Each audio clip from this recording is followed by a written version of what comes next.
Yun kasi yun ang message kasi. We need to achieve peace and as a people. And I would like to associate myself to that call. Myself, not only as a citizen, but because also as a member of the INC. So you're not taking sides? I'm taking side with what is right. And I think that should be the side also of all our people. Ayun na nga ho mga kababayan, ang dami ho nating pag-uusapan dito sa video na to. Pero bago yan, kung bago lang ho kayo sa PH Update, sang like at sang subscribe, masaya na ho tayo dyan. Yung video na itong si Congressman Rodante Marcoleta na kung saan pinagpuputol nila. Dito ho, papanoorin natin ng buo. Pero bago ho lahat ng yan, gusto ko ho munang pasalamatan no, yung mga kababayan ho nating talaga namang napakatindi kung sumuporta dyan sa PH Update. Gusto ko muna i-acknowledge lahat ng nagpakulay mula noong medyo nagpahinga ho tayo ng konti, no. Mega love shoutout ho muna tayo. Sinong mga nakamiss sa ating mega love shoutout, palakpakan naman. Elizabeth Gonzalez, mega love shoutout. Maraming salamat ho dyan sa 5 pounds na yan. Mega love shoutout din ho dito kay Ma'am Arlene Perez. Bibilisan lang ho natin. Medyo madami ho kasi itong mga kababayan. Natambakan ho tayo. Ito ho, first batch pa lang ho ito. Yung mga second batch sa second video na ho natin mga kababayan. Ayun na nga, mega love shoutout din ho dito kay Ma'am Arlene Perez. Mega love shoutout. Palakpakan ho natin. Mega love shoutout din ho dito kay Maria Paz. Maria Paz Kutanda. Maraming salamat ho dyan sa 5 pounds. Mega love shoutout. Mega love shoutout din ho dito kay Alice Montano. Mega love shoutout. Salamat ho dyan sa dyan sa 50 pesos. Mega love shoutout din ho dito kay Lovelyn Shibukawa. Ma'am, maraming salamat ho dyan sa 320 yen. Mega love shoutout. Mega love shoutout din ho dito kay Ma'am Susan Bartolome Wager. Maraming salamat ho. Mega love shoutout. Maraming salamat ho dyan sa 10 CA. Maraming salamat ho. Mega love shoutout. Mega love shoutout din ho dito kay Ma'am Lorna Ferguson. Maraming salamat. Naku, na-miss ko itong mga mga kasama natin na to. Mega love shoutout, Ma'am Lorna Ferguson. Mega love shoutout din ho dito kay Ma'am Len Helen. Maraming salamat ho, Ma'am Len Helen. Ingat ho kayo dyan sa Hong Kong. Mega love shoutout. Mega love shoutout din ho dito kay Corazon Austero. Maraming salamat ho dito sa 10 Hong Kong dollars. Mega love shoutout. Naku, medyo madami-dami pa ho. Ito, mega love shoutout din ho dito kay Ma'am Karen Atilo. Mega love shoutout. Merry Christmas. Maraming salamat ho dyan sa 5 pounds. Mega love shoutout din dito kay Ma'am Arisa Yen. Ma'am Arisa Yen, kumusta na ho kayo Mega love shoutout. Maraming salamat ho sa napakatinding suporta nyo sa PH Update. Merry Christmas. No? Mega love shoutout din ho dito kay Jordan Kabiko. Salamat ho dyan sa dyan sa 200 yen. Mega love shoutout din ho dito kay Lydia Amaresca. Ma'am Lydia Amaresca, maraming salamat ho. Mega love shoutout. Maraming salamat ho dyan sa pakulay nyo na yan. At dito, syempre, hindi ho natin pwedeng kalimutan itong si Sir Fernie. Sir Fernie 2.0, mega love shoutout. Maraming salamat ho sa pagsuporta sa PH Update. Merry Christmas. Mantakin nyo, tapos na Pasko, tapos na New Year. Ngayon, nag-delete pa rin ho tayo, palakpakan. Nakananto ko. Ito mga kababayan, mega love shoutout din ho dito kay Luz Williams. Mega love shoutout ho. Naku, napakadami pa ho mga kababayan. Mega love shoutout ho dito kay Sir Herbiscal. Sir Herbiscal. Sir, mega love shoutout. Palakpakan ho natin tong si Sir Herbiscal. Merry Christmas, PH. And to your family, maraming salamat ho dyan sa $15 na yan. Mega love shoutout. Mega love shoutout din ho dito kay Attorney. Itong si Attorney Dominic. Ano ho natin to Attorney! Alam mo na, Attorney Pagka pinatawag ako dyan sa dito ka sa tabi ko Huwag mo akong iiwan, Attorney Ano na lang kita, Attorney? May message na lang kita. No? Ano ba yung email mo? Ilapag mo sa baba para kita. Para meron na akong Attorney. Attorney Dominic, ako na bahala sa akin. Ayun na nga mga kababayan, rekta ho tayo sa ating pag-uusapan. Napahaba ho ang ating mega love shoutout kasi na-miss din ho nating mag mega love shoutout no? Nakaka-miss din ho mga kababayan. Ito ho, tinatayang 70% ng mga barangay sa bansa drug-free sa ilalim ng Marcos Admin PIDEA. Palakpakan, ano bang nangyayari sa administration na to? Ano bang tinitira ninyo? Nag-hallucinate ba kayo? Mushroom ba tinitira nyo o ano? I mean, kinakain masarap po yun. Yung shiitake, yung inoki, paborito ho natin yun. Kaya nag-hallucinate kayo. Drug-free ang Pilipina, yung mga 70% na drug-free na yung mga barangay ngayon sa ating bansa. Mga bangag ba kayo? Ito ba ang senyales na drug-free? Limang taon, 5 anyos na batang babae, hinihinalang, sinuksak, natagpuang nagurgor sa isang tubuhan. Yan, drug-free. Yan ho ang resulta ng 70% na drug-free na barangay. Kahit ayaw namin kayong banatan, kabanat-banat tong administrasyon na to. Paano nyo masasabi na bangag lang ho makakagawa niyan Di ba? Babanatan mo na, gugurgurin mo pa. Anak ng tokwa. Ayan ho mga kababayan. Literal na bangag lang ho ang makakagawa niyan. PIDEA, nasaan ba kayo? Baka pati kayo nagpupulburon na rin. Nag-hallucinate ba kayo? Hindi nyo alam ang realidad na nangyayari ngayon sa ating bansa? Sa karsada, yung mga sasakyan, hindi na ho ngayon yung kunyari, di ba, nagsi-cellphone ka, cellphone kang ganyan, di ba? Cellphone ka. Ang ginagawa ho ng mga snatcher, pag nakabukas bintana mo, hahablutin. Di ba, ganun ho ginagawa nila. Pero ngayon, hindi na ho mga kababayan. Binubuksan ng pinto. Kumbaga, feeling nito mga snatcher na to welcome na welcome sila. Yung pinto ng sasakyan bubuksan at kukunin, hahablutin, makikipagbalyahan doon sa mga tao sa loob. No, pero kung mangyari ho man sa inyo 'yon mga kababayan, wag niyo na ho kayong makipaghablutan. Ibigay niyo na, baka may patalim pa yan Bangag nga yang mga yan. Ibigay niyo na kung ano lang naman ho yan, pera kikitain naman ho yan, pero yung buhay di na ho yan maibabalik. No, kung siyempre nakita niyo ng pagmumukha nila, nakikipaghablutan kayo o paano biglang may binunot yan. Di ba? Binanatan kayo. Mahirap na kasi. Mas maigi, para hindi kayo mabuksan, ilock nyo ho yung pinto ng Ganun lang naman ho yun mga kababayan. Ayun, rekta ho tayo dito. Ito ho mga kababayan, pag-usapan ho natin to. Mas murang bigas. Ito, pakinggan na ho natin tong report dito sa News 5. Kakabili na ang lahat ng mas mura at dekalidad na bigas sa mga Kadiwa Market. Bahagi raw yan ng Rice for All program ng gobyerno. Nasa frontline ng balitang yan, si... Bago ho talaga mag-umpisa yung bakbakan bukas diyan sa tawag dito diyan sa Bonifacio, ano pangalan ng Grandstand Quirino. Bonifacio to. Quirino Grandstand. Maglalabas sila ng mga ganitong klaseng balita. Hindi naman ho halatang kargado yung mga balita nyo na yan, no? Teka, ba't meron nagpi-play ng gano'n? Ano ba yun?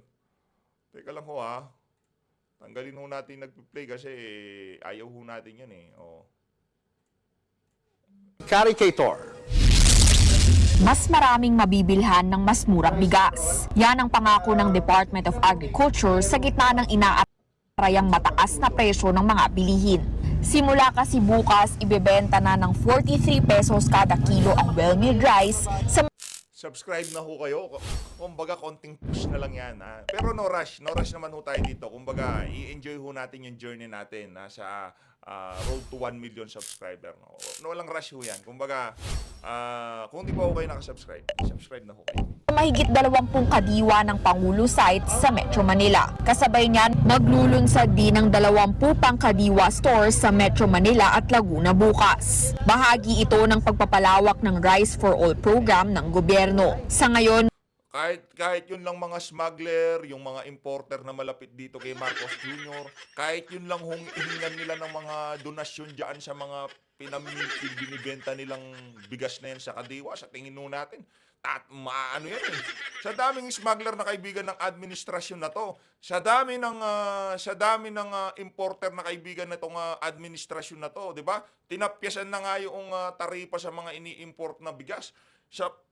Baka sa donation nga lang ng mga ano na yan, importer at mga smuggler, talagang mabubuhusan nila ng maraming bigas yung mga Kadiwa store na yan. Dapat lang yan.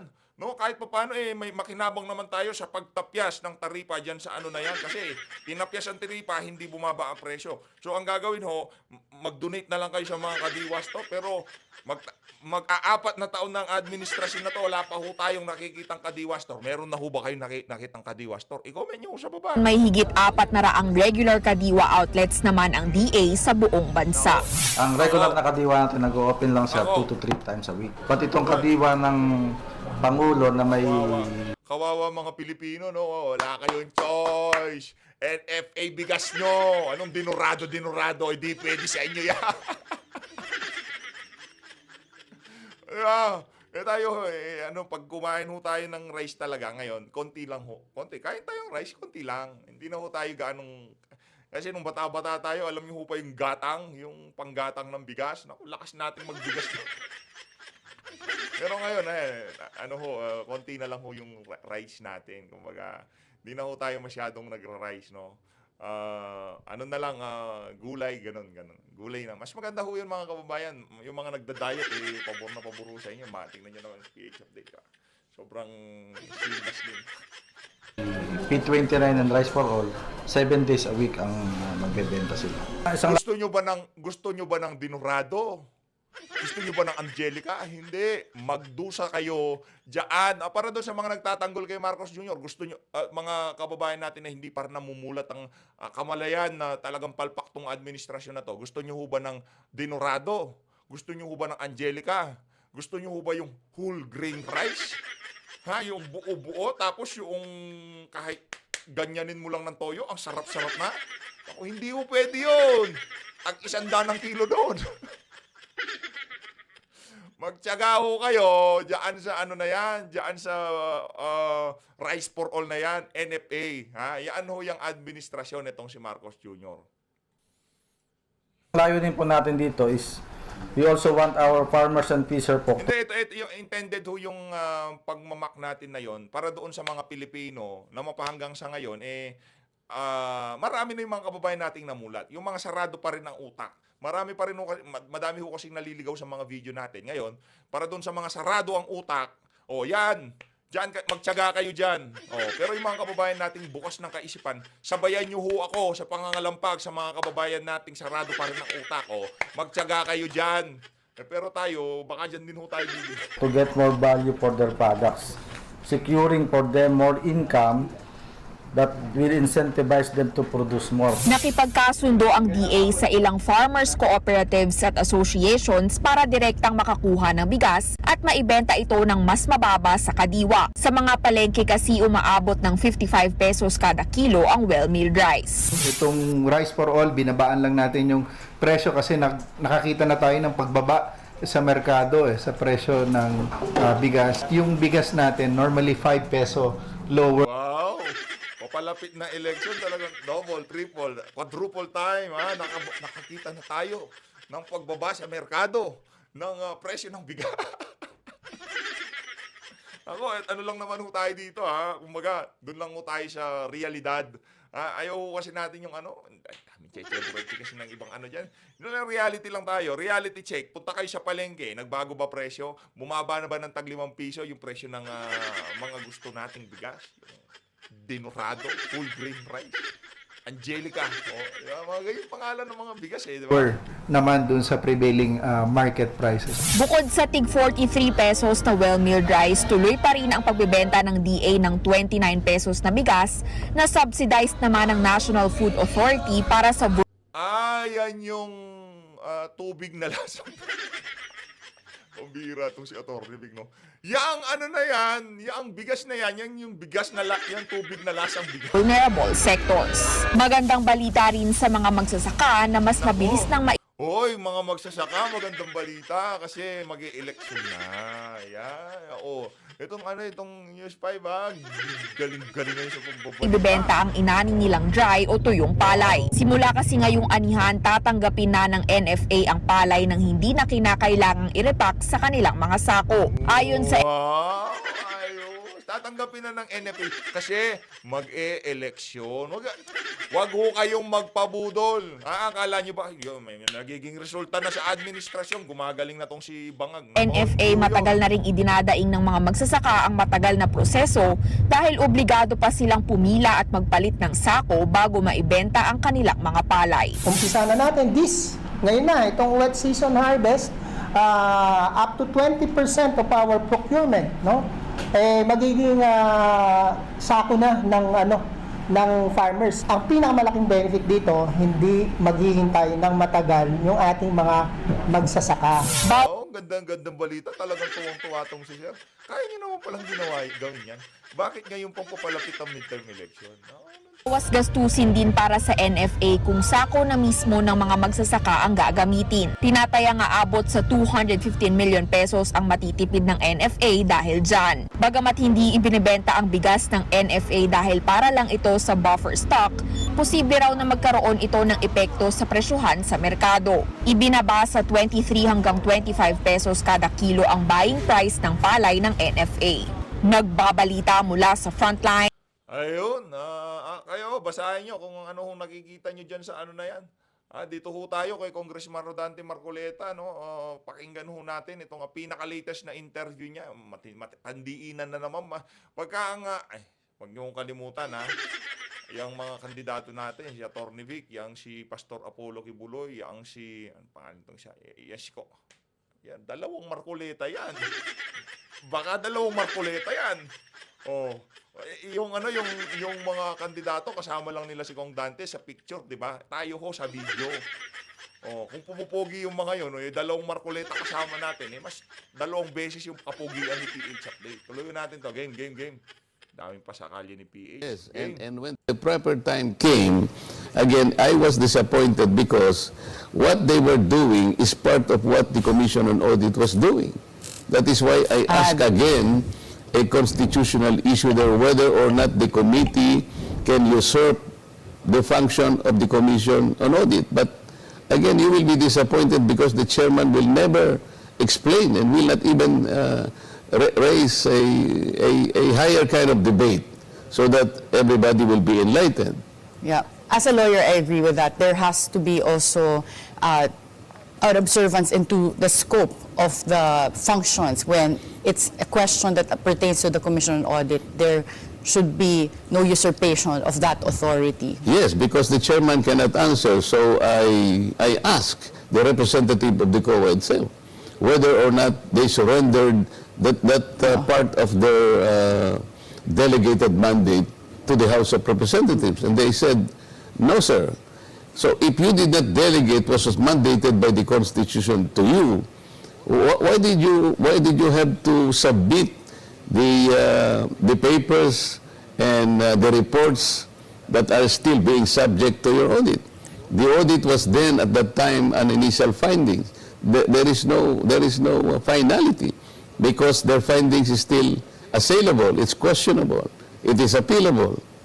And recently, there was also a reshuffle or a revamp of the National Security Council. Do you agree that Vice President Sara should have been removed in the National Security Council along with former presidents of the Philippines? There should be a compelling reason why she was removed or the former president was removed.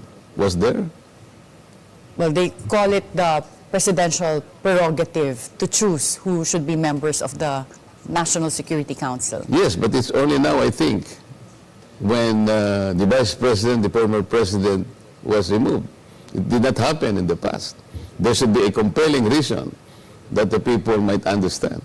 Well, we also want to pick your brain on your stand on certain issues. What is your stand on the zero budget allocation for PhilHealth in the 2025 General Appropriations Act? I don't think it was right for Congress to have done that. As a matter of fact, the House of Mga kababayan, yung issue na yan natatabunan ho. Hindi ho na pag-uusapan yan. Yung nakasaalang-alang ho dyan, yung mga ordinaryong Pilipinong mahihirap. Natabunan naman ho siya ng issue. Kailangan hong anuhin yan, kailangan hong buhayin yung issue ng PhilHealth na yan. Kasi wala pa hong konkretong tugon ang administrasyon na to kaugnay dyan sa ginawang kabalbalan na yan ng House of Representatives. Representatives, when the budget was being deliberated, that was not the intention. I think the Senate also did not intend that. But the problem is when the bicameral conference took it, and then that's the time when a zero budget happened. So it's questionable why would the 74 billion proposed budget from the NEP itself, as submitted by the Office of the President to the House for deliberation, and then the House also deliberated on it. In the GAB, it was not omitted. Why all of a sudden it was omitted by the bicameral conference? So this, you say, is against what the National Expenditure Program that originated from the Office of the President. It was against that in terms of having a budget there and then suddenly disappearing when it came to the legislative. Yes, I think it's high time for us to question that. For example, I think somebody should go to the Supreme Court and question the existence of a bicameral conference. The bicameral conference is not even in the Constitution. You know, in the Wala pala sa saligang batas yung actual workings of BICAM, you will be disappointed. I was one. Wala pala ho, no? Wala yung sa saligang batas. Kailangan nila yung BICAM na yan kasi ano yan dyan nila napag-uusapan, no? 5 billion sa inyo. 21 billion sa inyo. Pamigay natin bilang. O naglabas ng ang tawag dito, naglabas ng direktiba ang COMELEC na bawal ang partisipasyon ng mga politiko sa AKAP. Pero yung tarpaulin nila na nakabandera sa gilid, okay lang. Okay lang, walang problema doon. Walang issue doon. Yung mga truck, yung mga jeep, yung mga bus na pagsasakyan sa mga benepisyaryo na merong nakabandera na pagmumukha nitong mga politiko na to. Problema, walang issue yun. Tanungin natin si COMELEC Commissioner George Garcia kung pati ba dapat tarpaulin sa mga venue na pagdadausan ng distribution, kailangan tanggalin. Itong si George Garcia, sarap tutusin minsan. Pigilan mo yung kabalbalan na yan, once and for all, para matapos yung issue ng, sa bagay, takot siya baka i-impeach. I was once a member of that BICAM way back, I think, in the 17th Congress. There were representatives from both houses, I think 15 from the House and 15 from the Senate. But in the actual deliberation, there are only two persons speaking to each other. The chairman of the Appropriations of the House and the chairman of the Finance Committee of the Senate. Hindi man kami kasali doon eh. Kaya hindi mo makikita kung in final form and the final figures of the national budget. So somebody should question it now. So when you're saying this, that there are directly two people talking in a BICAM conference when it's supposed to be a meeting of bodies within the lower house and upper house, are you saying that is it really possible for personalities, specific people, to control the budget?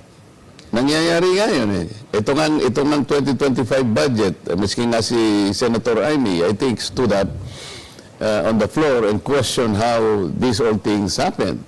Ang dami niyang nagsasabi, this is the most, I think this is the most incredible budget ever passed by the House, by the Senate, by the Congress. Akala ko, the most corrupt budget. Pero yun din naman ho yun. Incredible eh. Hindi na maging incredible yan kung, di ba, kung di makakapangurakot ng mga walang yung politiko natin. Hindi kasama si Kong Dante at si Senator Bato de la Rosa, at lalo na yung si Atty. Lambino, hindi yan kasali yung mga yan. Tapos isusunod ho natin dyan itong si Senator Philip Salvador. Yes. Incredible in what sense? Actually, incredible is not the term. Eh. Parang ang sinasabi nila, How Tagalog? Is Yung it hindi nila parang ano medyo mas mabigat pa ron kanilang salita eh. You mean This is the most mangled, parang gano'n. mangled or parang wala This is nang- the most scandalous, parang ganyan. Okay, scandalous. So not, Ganun, oo. ganun ang mga termino eh. Ba't hindi nga noon may iskandalo? May iskandal dyan. Babawasan mo yung DepEd. Mas bibigyan mo ng priority yung DPWH. Pagkatapos, in order for them to satisfy the constitutional requirement for education to take the larger share, pinagsama-sama nila yung budget ng ibang mga agencies na merong college o merong academy, like the Philippine Military Academy or the National Defense College or the local government To college. justify it Parang as part of isasama mo yung pang-militar naman yung pinag-uusapan. That is not basic education. Yeah. I think the Constitution was referring to basic education because this is where we have to invest. Yeah. And you're talking about Grabe, ang galing, no? Kaya ho ayaw pagsalatain niyang si Kong Dante sa sa mga hearing, no? Pagka kunyari binibida nila ng mga congressman yung mga aso ni Tamba na, ano naman kung pag-add natin sa PMA, sa TESDA, sa CHED, sa ang tawag dito sa DepEd, mas malaki pa rin sa education. Kung sinagot ni Kong Dante yun, di nasoplak silang lahat. Nasoplak silang lahat. Kasi sinasabi dito, yung kumbaga, yung pundasyon ng ating mga kabataan, yung edukasyon. Ang problema ho mga kababayan, Department of Education, ano ho yan kumbaga, dyan ho sila yung pinaka-pundasyon ng mga estudyante, dyan ho talaga manggagaling, yung karunungan nila. Dyan malilinang, ika nga, dyan sila gumagaling. Hindi naman ho pagka umabot ho sila sa CHED o sa TESDA o di naman ho kaya dyan. Baka pagka pumasok sila sa CHED at saka sa TESDA mahina yung pundasyon nila ng elementarya, wala ho, mahinang klase yung mga mapuproduce nating mga workforce sa mga susunod na panahon, di ba? allocating supposedly budget for PMA and non-basic education para lang ma-justify Para lang na ma-justify. comply yung constitutional requirement that education should always have the highest budget. Precisely. But Congressman Dante, where do you see is this, well, as you say, scandalous budget being appropriated for? Does this have something to do with the upcoming 2025 elections, or what? I mean, you've been in Congress for so long. So politically, what would motivate this type of budget? Ay, kasi nga, why did they think about AKAP? Wala naman sa NEP yung AKAP. Wala rin sa GAB yung AKAP. And after the BICAM conference, all of a sudden, nagkaroon ng AKAP. 21 billion for the House and about 5 billion for the Senate.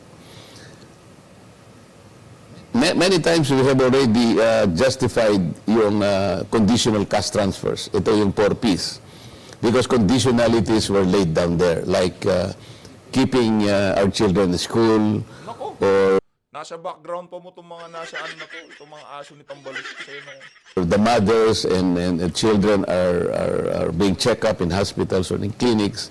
At least there are conditions that must be satisfied before the cash is transferred. Pero yung AKAP, this is non-conditional. Even if the Department of Management would say that there will be guidelines later. Matagal na namin alam yung mga guidelines na yan, but it does not really ensure confidence na talagang yung mga guidelines na yan will work in favor of accountability and transparency. Lalong-lalo na kagaya ng sinabi mo, this is an election year. I am afraid that this AKAP is now being utilized as a form of pork barrel. Bakit kamo? Because in the AKAP thing, yung mismong mga representatives ay pwede rin magbigay, pumunta doon Like what is happening before. Yung mga AIX, yung TUPAD, yung MAIF, and this AKAP, our leaders, our members of the House of Representatives are in the forefront giving out all these doleouts. Ang sinasabi natin, bawal na yung pork barrel Kapag nailatag mo na yan sa ating GAA, wala na kayong post-activity na gagawin. Pero ito, magagawa nila na pumunta doon sa mga communities. Sila namimigay nitong dole-outs na ito eh. So, this is virtually vote buying. And supposedly, it is up to the executive branches like DSWD and in terms of medical assistance, DOH, na dapat nagbibigay. Pero paano nakakapag-participate yung mga members of Congress in the distribution? Makakapag-participate sila kasi may mga tao sila. Maaring doon sa actual nabigayan, wala sila. Pero yung mga tarps nila nandun. They will always do anything para ma-associate nila yung sarili nila doon sa pagbibigay ng mga provisions ng AKAP. Ano yan? Si George Garcia, ano yan? Kumbaga, sa sobrang talino ni George, hindi niya naisip yan kung Nangyayari na ito at nangyayari pa rin ngayon. And why would you think that it will not happen? Because this is an election year.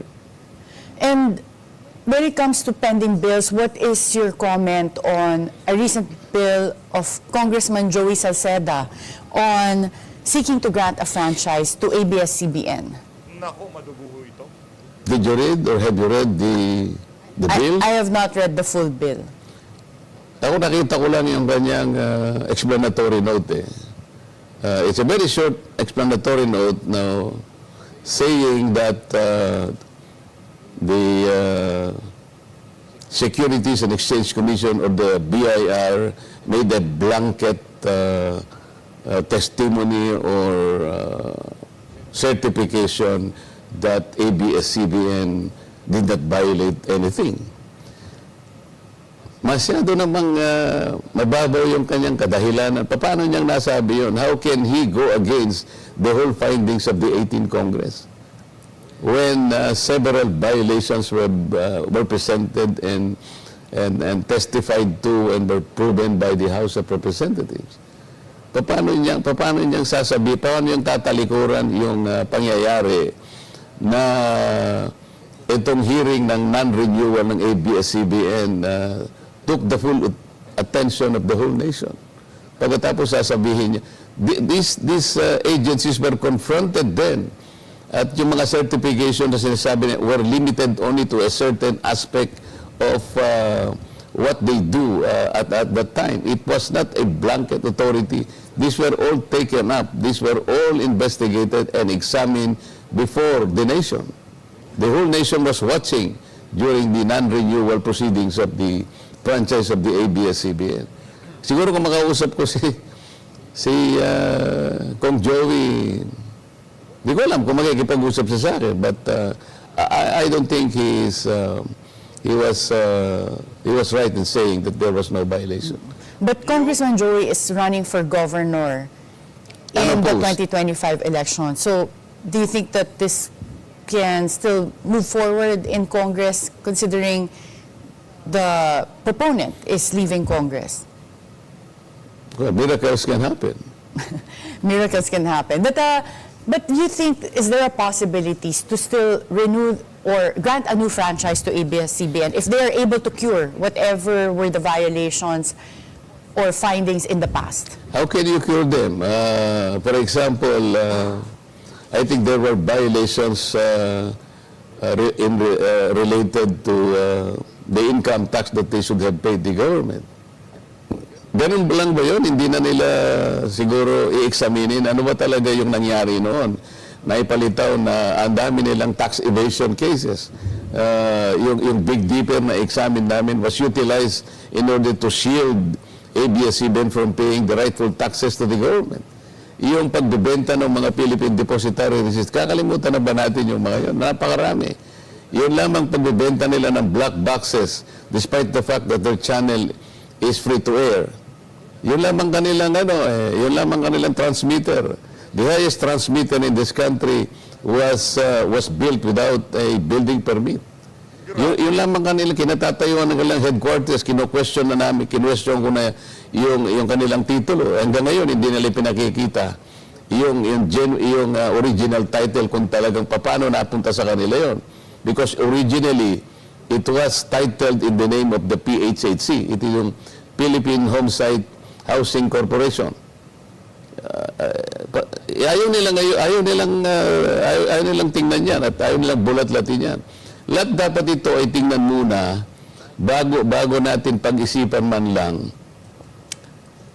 na nabibigyan na naman ng bagong prangkisa. First of all, meron pa bang prangkisa ang pamimigay? Naku, wala na ho. Nakay Villar na ata yung prangkisa ng ABS. Baka merong kukunin tapos ibibigay sa kanila. Kung di tayo nagkakamali correct me if I'm wrong, kung yung prangkisa ng ABS naibigay na sa mga Villar, doon sa, ano pangalan doon? Yung kasama niya si Kuya Will doon Kalimutan ho natin. Eto ho, dito na ho tayo sa... In the last election when I withdrew. And there was a recent survey, I believe that was, is that SWS survey, that your name was not included among the senatorial candidates. But in the Tangere survey, your name made it to the magic 12, in the top 12 of those that would get enough votes to make it to Senate. So, would you know bakit hindi kayo nasama po dun sa isang survey yung pangalan ninyo? Maybe that also led to the rumors na nag-withdraw kayo. I think you could ask the SWS do sa listahan ng 40 candidates that was the basis for the questions to respondents. Out of the 40, meron silang kinuhang mga pangalan which are relatively unknown, anim doon. Halimbawa, si... SWS na yan, yung survey firm na yan, hindi na pagkakatiwalaan yan. May influensya na huli ni Tambal. kasama sa mga senatorials ito, but they are relatively unknown, I would say. Adonis Jerome, Andamo Jocelyn, Arambolo Ronel, Doringo Mimi, Floranda Modi, Ramos Danilo.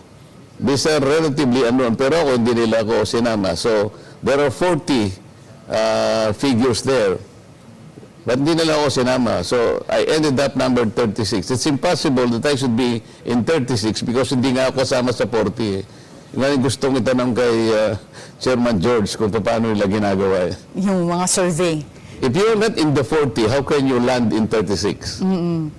And you said kanina na INC is not taking sides, but some people perceive you to be taking the side of VP Sara because you were raising questions about the rules in Congress during the many hearings back in 2024.